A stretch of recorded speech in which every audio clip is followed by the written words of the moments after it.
Don't marry a man you're not sure about. The inheritance changed him overnight, and by the time I understood why, it was too late. I watched my husband blow his dead father's inheritance on poker nights and Vegas weekends. Then he showed up a year later, asking for a second chance. When Matt's father passed away and left him nearly $300,000, I thought it would finally give us the life we'd been working toward for 6 years. Instead, it turned my husband into someone I didn't recognize, someone who lied about business trips, disappeared for weekends, and quietly rented an apartment 3 towns over without telling me a word. This is the story of how I found out, what I did about it, and what happened when the money ran out and he came back begging. If you've ever wondered whether you're overreacting to a gut feeling, this one's for you. The receptionist at the law office slid a folder across the desk toward me, and the first thing I saw printed at the top of the lease agreement wasn't Matt's name. It was an address I had never heard of, 412 Elm Terrace, apartment 2B, in a town 26 miles from our house, dated 3 weeks before he told me he was just going to be busy with work for a while. I remember staring at that piece of paper thinking, 26 miles. He drove 26 miles past our exit, past our life, to build a whole second one I wasn't invited into.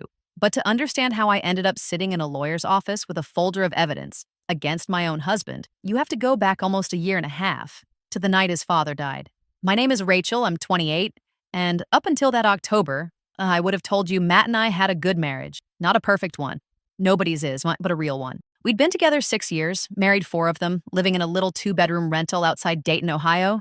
The kind of place with a crack in the driveway shaped like Florida, and a landlord who took 3 weeks to fix anything. Matt worked as a project coordinator for a regional construction company. I worked as a surgical scheduling coordinator at the hospital downtown.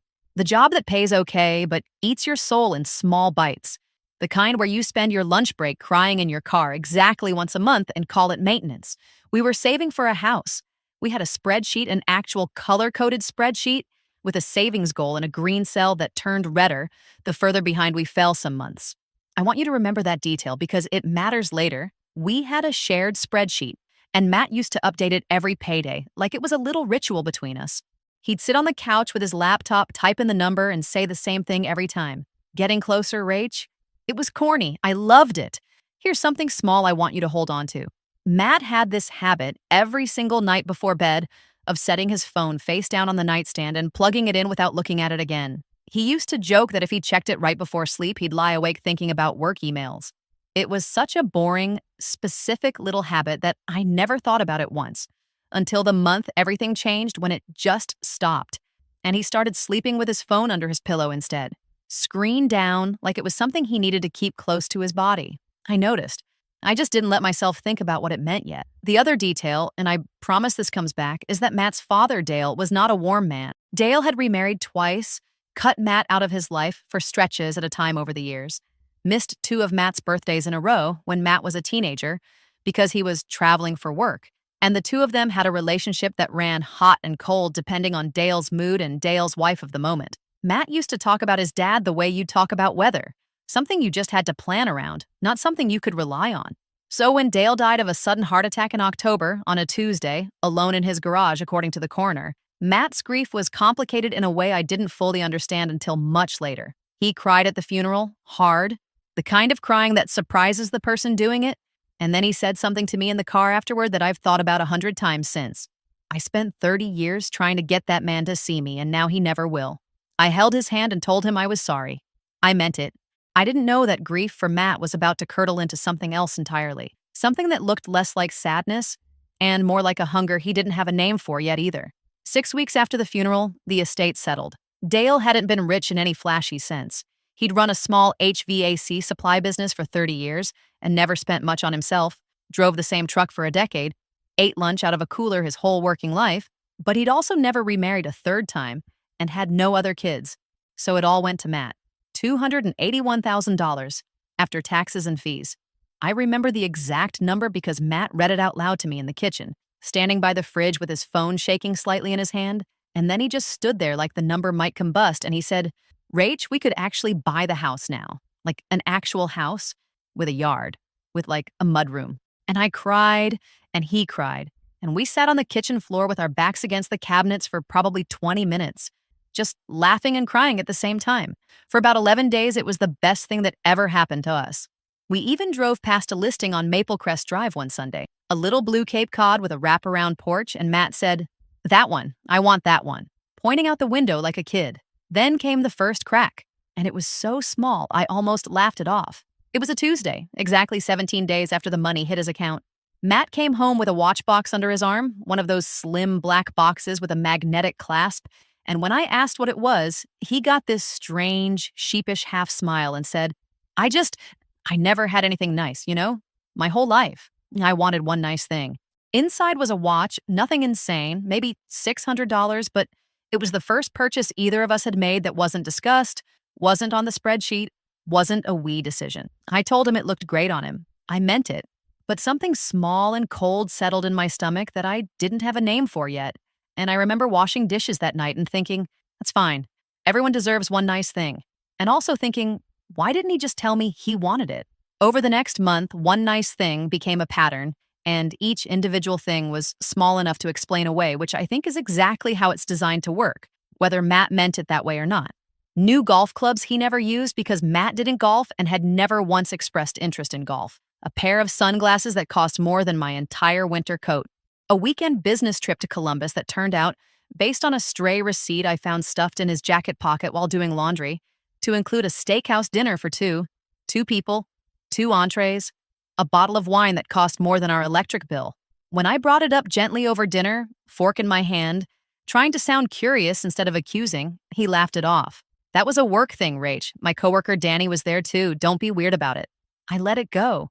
I want to be honest with you about that because I think a lot of women listening to this know exactly what it feels like to let something go, because the alternative, actually pulling the thread, is terrifying. You tell yourself you're being paranoid. You tell yourself 6 years of trust doesn't evaporate because of one dinner receipt. You tell yourself a lot of things at 11 p.m. lying next to someone you've loved since you were 22.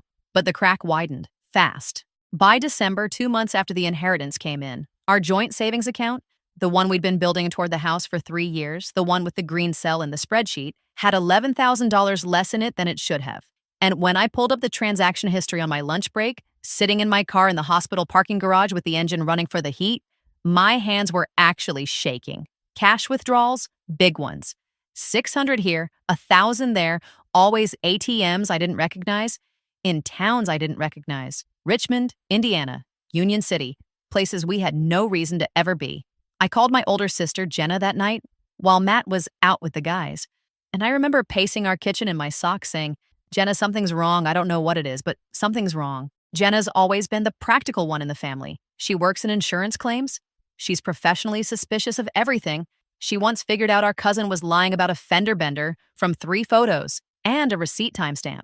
And she said the thing I needed to hear and didn't want to hear. Rachel, money doesn't disappear like that for no reason. You need to actually look, not ask him. Look. So I looked. It took me 3 weeks, working in small, careful pieces because I was terrified of him noticing. I checked his email on the shared family laptop when he was in the shower, scrolling fast, heart hammering, ready to slam the lid shut if I heard the water turn off. I found a receipt from a place called the Blue River Casino, 40 minutes over the Indiana state line. Dated a Saturday, he'd told me he was helping his buddy Kyle move a couch. I even remember I'd asked him if Kyle needed help too, and Matt had said, nah, it's a one-man job, don't worry about it, which at the time seemed like nothing, and in hindsight felt like a door quietly closing. I found a text notification pop up on the smart display in our kitchen, the one connected to his phone for calendar reminders, from a contact saved simply as T, that said 3 words, same time TMRW. I stood there staring at those 3 words for probably 4 full minutes, my coffee going cold in my hand, the dishwasher running behind me like nothing in the world was wrong. I need to pause here and tell you about the almost giving up moment, because it's important, and because I think it's the part of this story most women recognize in themselves. There was a night in early January where I'd gathered enough small, ugly pieces, the withdrawals, the casino receipt, the tea texts, the sleeping with his phone under the pillow thing, where I almost confronted him right then, at 11 at night, standing in the doorway of our bedroom, my whole body cold with adrenaline. I had the words in my mouth. I'd even rehearsed the opening line in the bathroom mirror 20 minutes earlier. Matt, I need to ask you something, and I need you to be honest with me. And then he looked up at me from the bed, tired in his old college t-shirt, glasses pushed up on his head, and said, You okay? You look upset. with what seemed like real concern, and I just folded. I said I was fine. I told myself I needed more before I blew up my entire marriage over a hunch. I went to bed next to him and stared at the ceiling until 3 in the morning, listening to him breathe, wondering if the man breathing next to me was the same one who typed "getting closer," Rach, into a spreadsheet 100 times over 4 years. The almost give myself away moment came about a week later. I'd started keeping a small notebook hidden in a zippered pocket inside my gym bag, where I wrote down dates and dollar amounts like I was building a case file because by that point, some cold, clear part of me had already accepted that I probably was. Matt walked into the bathroom while I was writing in it at the kitchen table, and I panicked and shoved it under a stack of mail so fast I knocked over an entire cup of pens across the floor. He laughed and said, "Jumpy much?" bending down to help me pick them up. And I laughed too, this brittle fake laugh, and my heart did not stop pounding for an hour. He handed me the last pen and kissed the top of my head on his way to the fridge, completely unaware. And I remember thinking, I am going to be sick. Well, here's a moment of levity because honestly, this part of the story needed one. My sister Jenna, bless her, insisted on coming over one night in February with a bottle of cheap Moscato and her own laptop, determined to help me figure this out like we're in a true crime podcast. Her words, complete with a spiral notebook she'd labeled the Matt Files in Sharpie on the cover. We sat at my kitchen table at 10 p.m., cross-referencing bank statements like a couple of amateur detectives, and at one point, she looked up at me dead serious and said, "Okay, but if this turns out to be a surprise vow renewal trip, I am going to feel so stupid." And we both laughed so hard I nearly choked on wine, because for 1 second, it felt like old times. Just me and my sister against the world, instead of me quietly dismantling my own marriage on a Tuesday night. Jenna also, that night, made me laugh until I cried by doing an impression of Matt's golf swing, the golf clubs he never once used, swinging an imaginary club at my kitchen table and saying, in her best Matt voice, "Gotta look the part, Rach," which honestly became something of a dark inside joke between us for the rest of that winter. By late February, the pattern had a shape I couldn't unsee anymore. The casino trips weren't occasional. They were roughly weekly, sometimes twice a week, always framed as something else. Helping Kyle, guys' night with the crew from work, running to the hardware store might be a while. They're always out of stock on everything. I started, almost against my will, keeping a mental log of his excuses next to the actual dates on the bank statements. And the overlap was suffocating. There was a Thursday where he told me he was picking up a part for the truck and came home 4 hours later smelling faintly like cigarette smoke, which neither of us smoked, with a receipt in his wallet. I found it weeks later doing laundry again because apparently Matt never once thought to check his own pockets in. For a place called Lucky Bend Gaming Hall, $91 for something labeled F&B, food and beverage, at 11:40 at night. I remember one particular Wednesday that winter with a strange, sharp clarity, the kind of ordinary evening that only becomes meaningful in hindsight. Matt came home around 9, later than usual, claiming traffic on the interstate that I later checked and found had no reported incidents that night. He smelled like cold air and something faintly sweet, like spilled soda, and he was unusually cheerful, almost giddy, cracking jokes about my cooking that weren't really jokes so much as just him being loud and pleased with himself. I asked if he'd had a good day, and he said, grinning, "Best day in a long time, actually," and wouldn't elaborate further, just kissed my cheek and went to shower. I found out 4 months later, cross-referencing a Playline notification with the date, that he'd hit what he apparently considered a big win that night, $600 on a string of parlay bets, and that the giddiness I'd mistaken for a good mood was, in fact, the exact feeling Denise would later explain to me in therapy has a name. The same neurochemical rush that keeps people chasing a slot machine long after the odds have quietly turned against them. I also want to tell you about a smaller, sadder detail that I didn't fully register as important until much later. Matt started getting quieter with me. Not cold exactly.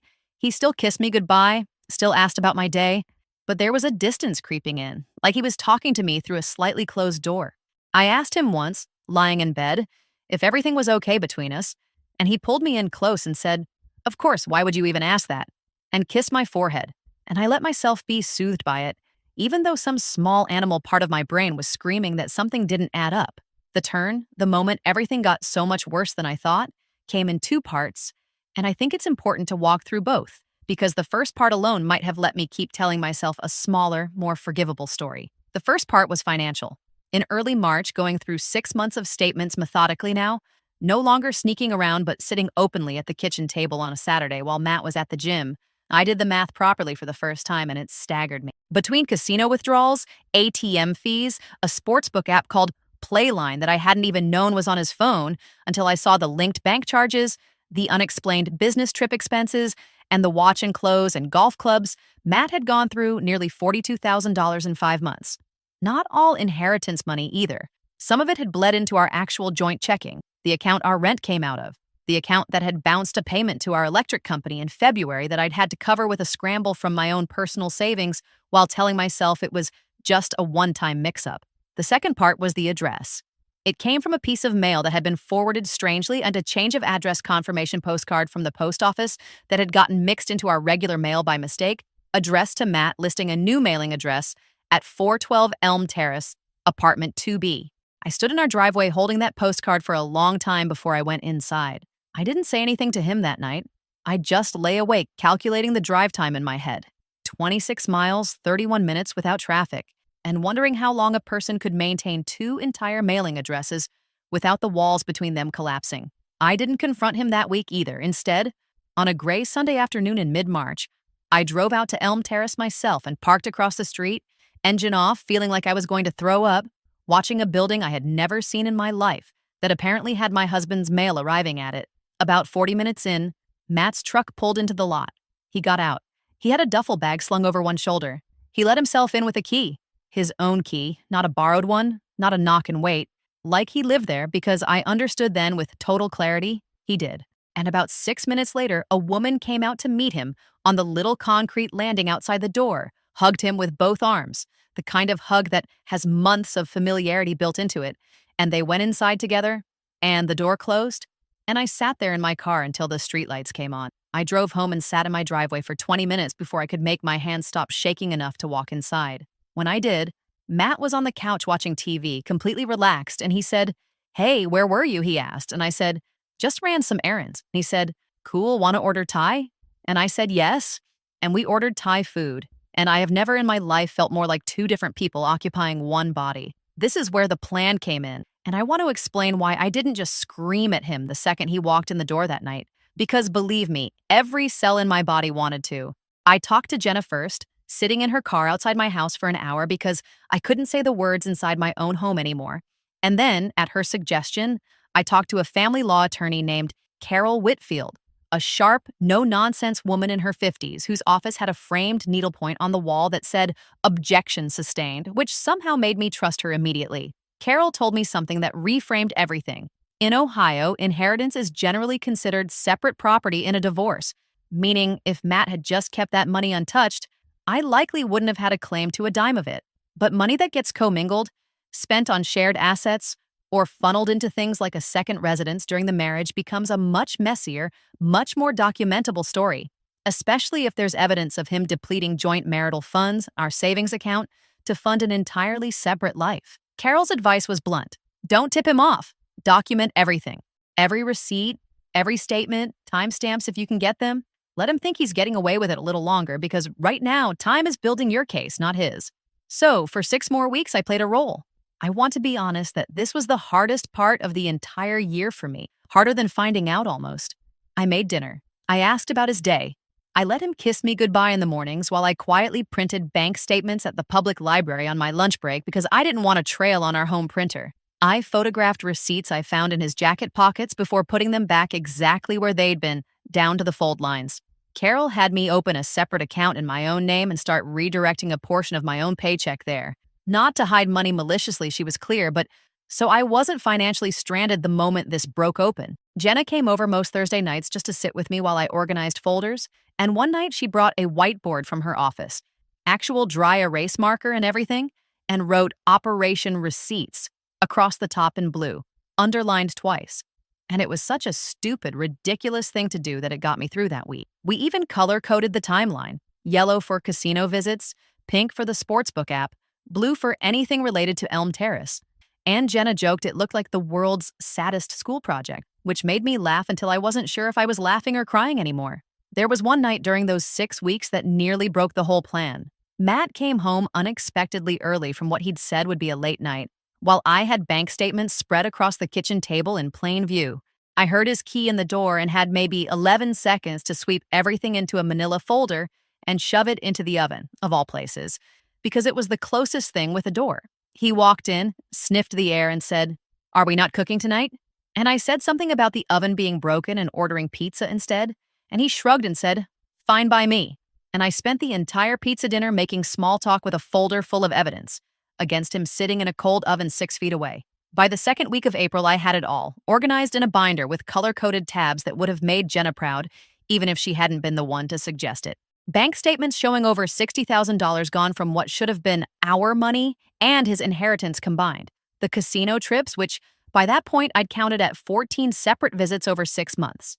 Cash withdrawals totaling almost $22,000 alone at the Blue River Casino, and a second place across the Michigan border, Lucky Bend, he'd apparently discovered in February. Sports betting app charges through Playline, small ones individually, 40 here, 100 there, but constant, like a slow leak in a tire, adding up to almost $4,800 over the winter, including one single Sunday in January where he'd apparently bet on 4 different football games and lost everyone. $320 gone in an afternoon while I'd assumed he was watching the game at Kyle's. The lease on the Elm Terrace apartment, 6 months prepaid in a lump sum, $11,000, gone in a single transfer dated the same week he told me he wanted to hold off a little longer on house hunting because he wanted to be smart with the money this time. And T, whose full name turned out to be Tara Beckett, a 31-year-old bartender at, of all places, the Blue River Casino, someone he'd apparently met in November, 3 weeks after his father's funeral, while I was at home picking out sympathy cards. The main scene, the moment I'd been building toward for months, happened on a Sunday in late April, at what was supposed to be a quiet family dinner at Matt's mother's house, the first time the whole family had gotten together since the funeral 6 months earlier. I chose that setting deliberately, and Carol actually advised against it at first, worried it would look messy or vindictive in front of witnesses. But I told her something I still believe. I needed his family, the people who'd cheer for him no matter what, to hear it from evidence, not from my mouth alone, so no one could ever say later that I'd exaggerated or twisted the story out of hurt. There were 7 of us at that table. Matt's mother, Linda, his Aunt Pam, his Uncle Rich, his younger cousin Ashley, my sister Jenna, who I'd asked to come for moral support without explaining why, Matt and me. Dinner was pot roast, Linda's specialty, with her famous burnt sugar carrots that Ashley always requested. And for the first 20 minutes, it was almost unbearably normal. Ashley talking about her new job at a marketing firm downtown, Rich telling the same fishing story he tells every single gathering about the walleye that would have been a state record, I swear to God. Matt's hand resting on my knee under the table like everything was fine, like we were just any other couple at any other Sunday dinner. When there was a lull, right as Linda was passing the carrots around a second time, I set my fork down and I said, Matt, I think it's time everyone knew about Tara. The table went dead silent in a way I can still feel in my chest when I think about it. A fork clinked against a plate somewhere and nobody moved to pick it back up. Matt's face went through about 4 different expressions in 3 seconds. Confusion, then something like panic, then a kind of scrambling attempt at composure, his eyes darting to his mother and then back to me. "What are you talking about?" he said. Too fast, too flat, his voice cracking slightly on the last word. I didn't raise my voice. I'd promised myself I wouldn't, and I didn't, even though every part of me wanted to scream loud enough to shake the windows. I pulled the folder out of my bag. I'd brought it on purpose. I'd rehearsed this in the car on the drive over, gripping the steering wheel and saying the words out loud to no one. And I laid 3 things on the table in front of his mother, one at a time, deliberately like dealing cards. The lease agreement for the Elm Terrace apartment with his signature on it, blue ink, unmistakably his handwriting. A printed bank statement with the casino withdrawals highlighted in yellow, the total circled at the bottom in red. And a printed screenshot of a text conversation I won't repeat in full detail except to say the last line, from Tara, read, "Can't wait till it's just us for real. No more sneaking around." Sent 4 days earlier, timestamped 11:52 at night. Linda picked up the lease agreement with 2 fingers like it might be contagious. Read it slowly, her lips moving slightly the way they do when she's reading something serious, and looked at her son with an expression I will never forget. Not rage, not yet. Just this slow, sinking disappointment, the kind that comes from decades of history. "Matt," she said, her voice very quiet, "is this your handwriting?" He didn't answer at first. Ashley had her hand over her mouth. Aunt Pam had gone still in a way that felt almost violent in its stillness. Rich, of all people, was the first to say something out loud, low and disgusted, setting down his fork with a click. Your father's money. You spent your father's money on this. And something about that specific line, not on me, not on our marriage, but on his father's money, seemed to land harder on Matt than anything I'd said all evening. He put his face in his hands right there at the table, his shoulders starting to shake. Matt tried weakly to say it wasn't what it looked like. His voice muffled behind his hands, and I told him calmly that I'd sat across the street from the apartment in March and watched him go inside with a key. Watched a woman meet him with a hug that had months of history behind it. That shut down whatever he was about to say next. Linda, her voice still shaking but firming up with every word, asked him to leave her house. Not me, him. That detail mattered to me more than I expected it to. I hadn't planned for it, hadn't even hoped for it, but watching his own mother point toward the front door and say, "I think you should go, Matthew," did something in me that felt almost like closure, even that early on. Ashley walked me out to my car afterward, still a little stunned, and hugged me for a long time without saying much. And Jenna drove behind me the whole way home with her hazards on like an escort, which I found equal parts comforting and hilarious given the circumstances. The fallout came fast after that. Matt moved out within the week, into the Elm Terrace apartment full-time, officially, with Tara, which honestly made the divorce paperwork simpler in a strange way because there was no more pretending to sort out. No drawn-out limbo of him staying at Kyle's while we figured things out. I filed within a month, and because Carol had documented everything so thoroughly, with the color-coded binder Jenna and I had built over 6 weeks of Thursday nights, the settlement wasn't the drawn-out nightmare I'd feared. The court treated a significant portion of the depleted joint savings as a marital asset he'd wrongfully spent down, and I was awarded a larger share of what remained, plus reimbursement tied to the dissipated funds. Nowhere near what he'd blown through since a lot of it was simply gone, spent, unrecoverable, but enough that I didn't walk away from 6 years of marriage with nothing, which is more than I'd let myself hope for on the bad nights curled up on Jenna's guest bed.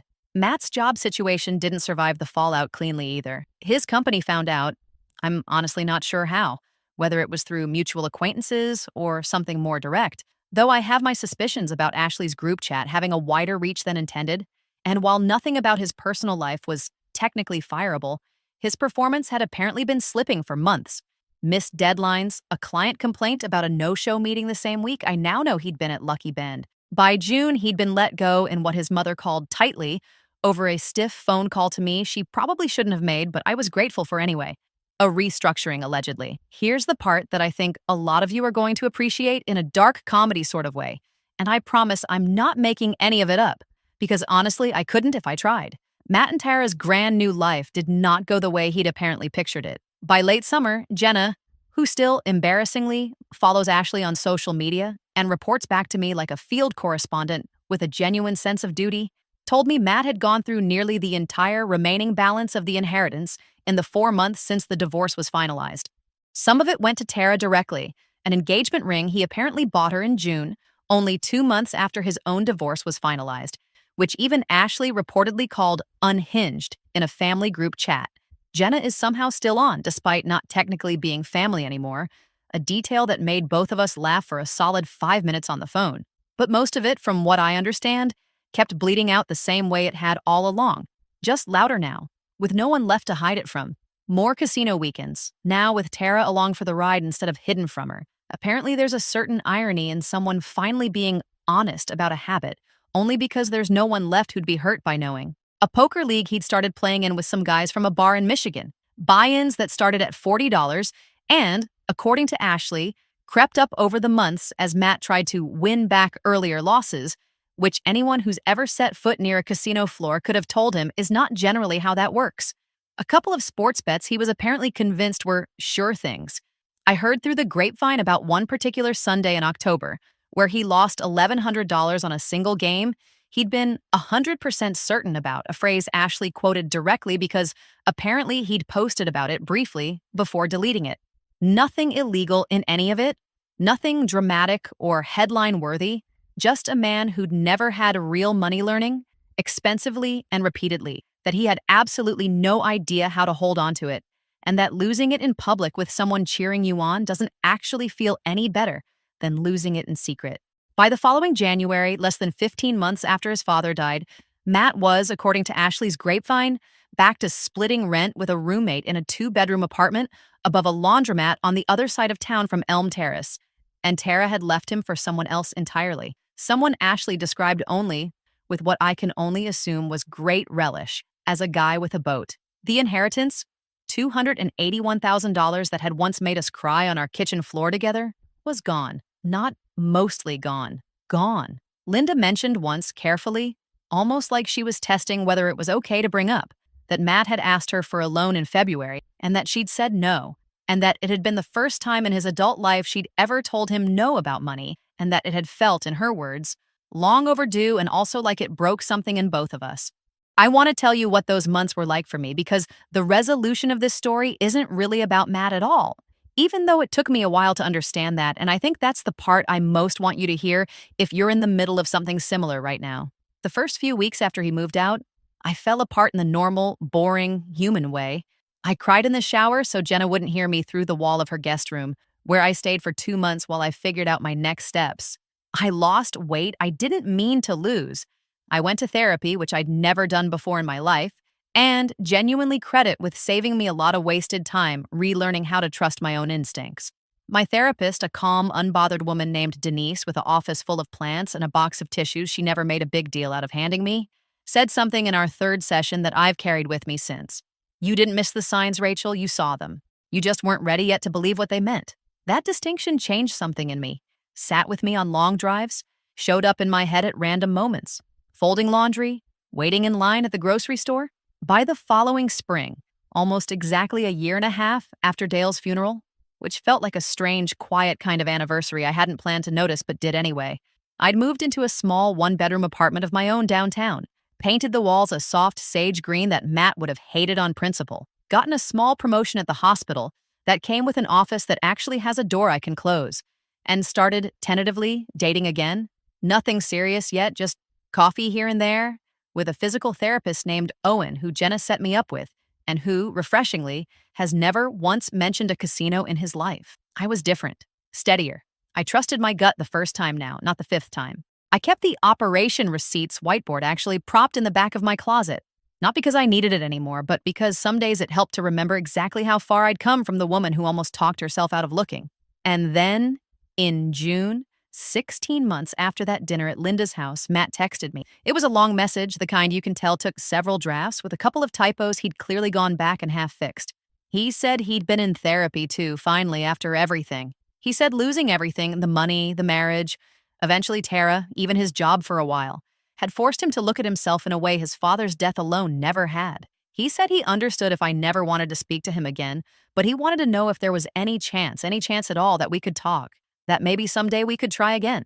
He said, and I remember this line almost word for word because I read it probably 15 times that first night.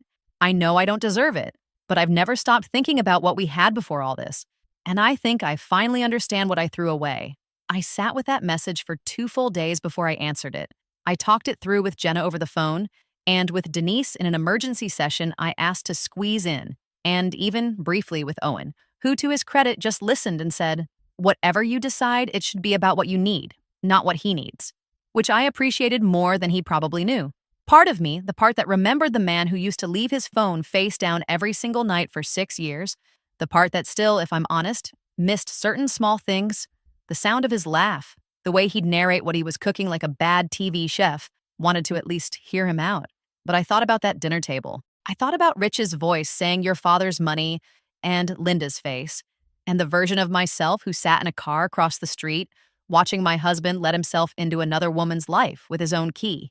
I thought about the 18 months it took me to stop flinching every time my phone buzzed with an unfamiliar number, certain it was a debt collector, or a lawyer, or bad news. I thought about the manila folder that spent an evening hiding in my own oven, because I was too afraid to let the truth sit out in the open in my own kitchen. I texted him back 4 sentences. I told him I was glad he was in therapy, genuinely, and that I hoped it kept helping him. I told him I hoped he built a good life, and meant it. And I told him that the version of me who would have taken him back no longer existed, and that he hadn't lost a wife who might someday forgive him. He'd lost a wife who had already, a long time ago in a car outside a stranger's apartment, quietly decided she deserved better than a second chance to be hurt the same way twice. Then I blocked his number, closed my laptop, and went to meet Jenna for dinner, where she'd already ordered me a glass of wine and written, in her terrible handwriting on a bar napkin, "Case closed, I'm for real this time," underlined 3 times. If there's one thing I'd want you to take from all of this, it's this. You are allowed to trust the small, cold feeling in your stomach before you have all the proof. You don't owe anyone the benefit of the doubt at the expense of your own peace. And you don't owe a second chance to someone just because they finally figured out, after the damage was done, what they should have known all along. When someone shows you clearly with their actions and their money and their choices exactly who they are, believe them the first time. Don't wait until you're the one sitting outside an apartment that isn't yours, watching your whole life walk in with a key you never got a copy of. You deserve a love that doesn't require you to build a case file just to be told the truth. And you deserve to know that walking away from someone's apology isn't cruelty. Sometimes it's just the last, quietest act of finally choosing yourself.